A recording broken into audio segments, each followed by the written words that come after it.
Hello, everyone. Officer Phil G here, the LSPD. Today, we're having another tutorial. This is going to teach you how to get on duty and get all your gear up and how to retrieve gear from your vehicle as well as how to use it. So, without further ado, we're going to go ahead and do the very first thing, which is going to be going on duty. So, to go on duty, you're going to press F11 on your keyboard. Of course, you're going to click on duty. You're then going to want to get your loadout. Getting loadout is going to be the patrol loadout, and you're going to want to refill your health and armor just to make sure that your armor is fully on. Um, from there, you can go in here, toggle different settings, pet observations, toggle notifications. So for notifications, just to let you know, this has things pop up on your bottom left, up in the top left, bottom right. If you once you get comfortable and you don't need that stuff on, you can turn it off. Toggle blips, that really doesn't do anything. It's supposed to show you where other law enforcement officers are on the map.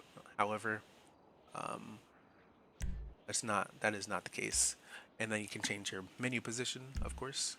So with that, we are good. We got our pistol, our Glock, taser, baton, and flashlight. Um, our flashlight, it is not a normal flashlight. So to use this, you'll press E to turn on, and that's how your flashlight will work. You can also press O to change different positions for the flashlight. So, gonna be done with that. Got our baton, the special features on the baton. Got our pistol, this comes with a flashlight, and we have our Attention all taser. units.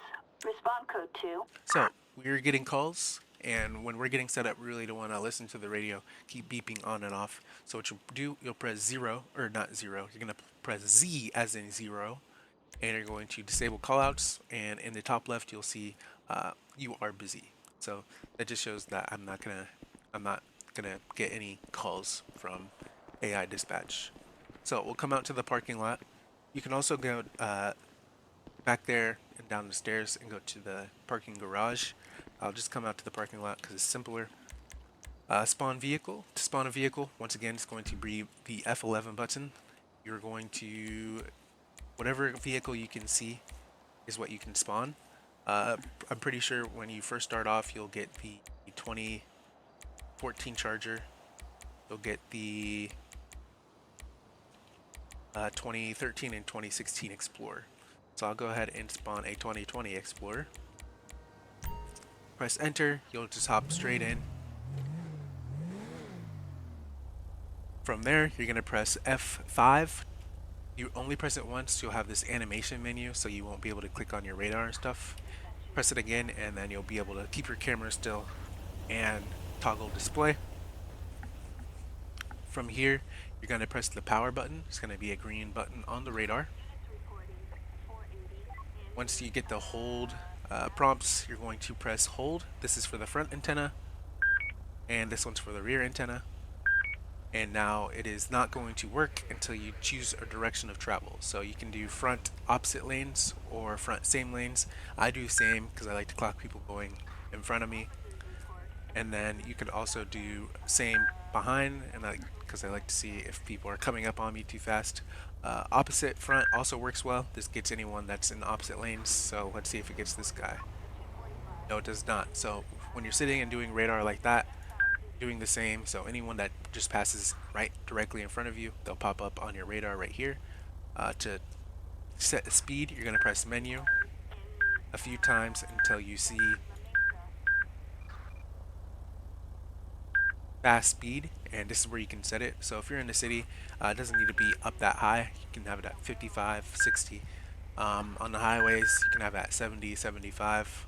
I like to keep mine at a 65, so if anyone's going above 65 in the city, that's ridiculous. And then generally, I'll up it a little bit on the highway to 70 or 75. I'll keep it at 65. Next, we're going to turn on our radar, or our plate reader. We're going to click the plate reader button. Going to hit toggle display. and basically you're good. If there aren't any bolos, you can type in the bolo plates here. However, we don't have any bolo plates, so go ahead and press escape on our keyboard, and our radar is ready to go. You're then going to want to press F9, which turns on your ALPRs. So the two things on the back of my Explorer right there, on the top back by the 1506, those are called ALPRs. Those are automatic license plate readers, and that just reads license plates. And if someone has a stolen vehicle, or or is driving kind of has something wrong with their car, like insurance, registration, it'll just pop up in your bottom left corner and tell you all about those details. So from there, you're going to want to press get out of the vehicle and press U. This is how you get into the radio. So you'll press the power button with your mouse, and you can change your volume options. So volume up, turn mine up to 100. Frequency, law enforcement frequency is going to be 10. So you'll press 10 and press enter. And then to change your name, going to press right on your keyboard, the right arrow key. You can change your name to whatever in-game name that you gave your trainer or whatnot, or whatever name you're going to use in game. So for me, it's Phil G, as you can see up here. And then we'll press for right again, and this is where you can change your call sign. So I'll change it to 0, press enter. As you can see, my call sign changed to 0. Or sometimes I go Union 1 whenever I ride along with people and just change to U1. But for now, we're going to go back to our classic 2180 and press enter, and it changed to 2180. So to get out of the radio, you'll press escape, and you'll put that away. My default key for the radio is U. If you don't know what your default key is, you can always go to game, pause menu settings, and go to key bindings, and you'll figure out how that works. So next we'll go over getting stuff out of the vehicle. To get a quick way to get spike strips out, you can just walk to the back side of the car, and it'll say press left shift and E to get the taser out. We now have it in our top left corner, left shift E to deploy spikes, and it'll deploy the spikes. You also press the same exact key to pick them up. You have to walk close to them, and they'll disappear. Your all your other tools that you need, such as rifle, shotgun, beanbag, things like that, are going to be in the trunk. You're going to press E, and as you can see, take rifle, put it back, take shotgun, put it back, take less lethal shotgun, so your beanbag shotgun, put it back, take flares. Yeah. So if you ever run out of ammo in your pistol or AR, something like that, you can always refill your ammo, and you'll get more ammo out of your vehicle. The last thing that we need to go over is going to be your stun gun. This thing works a little bit differently from the general GTA taser. So to lock your taser, you'll press Z, and as you can see, I won't be able to use it or shoot it. Press Z to unlock it, and we will find someone to use our taser on here, unfortunately. So there are two modes to the taser. There's shooting the taser barbs prongs out at someone, and then there is dry stunning them. Now unfortunately I don't see anyone anywhere. There's no cars or anything. So we're gonna get in our vehicle and find someone to tase. Okay, so I found someone that we can talk to. So what we'll do, we'll go up to him. If you press it, as you can see, the left cartridge is inside of him. So if you press page up, it'll also reactivate that cartridge, so that way when they start running forever and ever and ever, they're not. Um, Unfortunately, he's sick, so we won't worry about him. So in the bottom left corner, if I just run away from him like this, you'll see suspect taser barbs have ripped out. So that just means that you won't be able to hit the page up or page down, depending on which cartridge you use, and tase them over again. To remove those, go to slash remove barbs, and that will remove the taser barbs out of the suspect. So the other function is the dry stunning. For dry stun, you'll walk up to someone. Or we'll just tase her. Sweet Jesus, help! And dry stun mode activated. So what Your you'll do mama is is a slut. wow, that's kind of rude. You'll run up to them, you'll aim, and you'll press X, and that'll have dry stun mode operate. And T/remove barbs. And she is still going, so we'll do page up again, page down.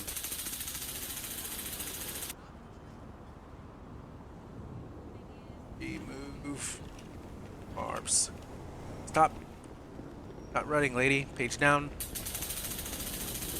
T/remove barbs. There we go. Barbs removed successfully, and she's good to go about her day. So that is the how your tools work, your taser, how to get more weapons out of your vehicle, and how to spawn your vehicle. Um, in the in menu, if you ever just like bump something non-legit, or someone says your vehicle looks really crunched in and damaged, and it didn't happen on your screen, you can go to vehicle related options, vehicle options. This is all in your M menu, by the way. Go to vehicle extras and you can just toggle something. It'll fix your vehicle just like that. It'll also give you gas. Um, Other than that, you shouldn't really mess with anything in here. The only thing that you could generally mess with is your ram bar. You could put like a wraparound, or you can not have the wraparound. That's the only thing that really you should be messing with. Other than that, I wouldn't mess with any of the extras or components. They are set for a reason. There's our ALPR hit. Someone's driving with a salvaged vehicle violation. So that's that in action. For the radar as well, to lock a vehicle. So let's say I want to lock this Mini Cooper, their speed. I'll press 8 and it'll lock their speed to whatever I locked it at. Just press it again to unlock it. And that same thing for behind. Press 5, 8, and 5, and you can unlock it with 5 as well. For the license plate reader, I can lock it with 9, or I can lock it with 6 for the rear. So 9 for the front, 6 for the rear. Other than that, there are no other keybinds. We do have the spotlight, and as you can see, if I press 5, it'll move it to the right, and if I press 8, it'll move it to the right. So 8 and 5 control it. I also believe shift and control, left shift and control also help you with that. So that's how the vehicle features work. We also have one more camera mode other than third person, first person. There's the dash cam mode. Just to activate this, you'll press period on your keyboard, or you can use your scroll wheel and go down on your scroll wheel and get into it that way, whichever you feel like. So with that, you have your lights with Q, you have your siren with R, or you can press 1, 2, 3. If you press 1, then you can use R. If you press 1, then you can use R to cycle through the siren. So I'll press 1 and then I'll tap R and cycle through the sirens. E is your air horn. The good thing about this server is if you leave your siren on, hop out, they automatically shut off, so you don't have to worry about code 410. you won't have to worry about all the sirens still going. If you're ever on a traffic stop or something, I do recommend pressing delete key on your keyboard, the delete on your numpad. This just locks your siren box so you can't press any buttons. So like if I'm in the menu and I don't have the period enabled and I'm going up, you'll just hear me going over and over in a siren. So if you press delete, and then you can go up and you don't hear anything. So just a little siren lock. Other than that, that is all I have for you guys today. Thank you guys for tuning in to the vehicle tutorial and weapons tutorial. I will see you guys next episode.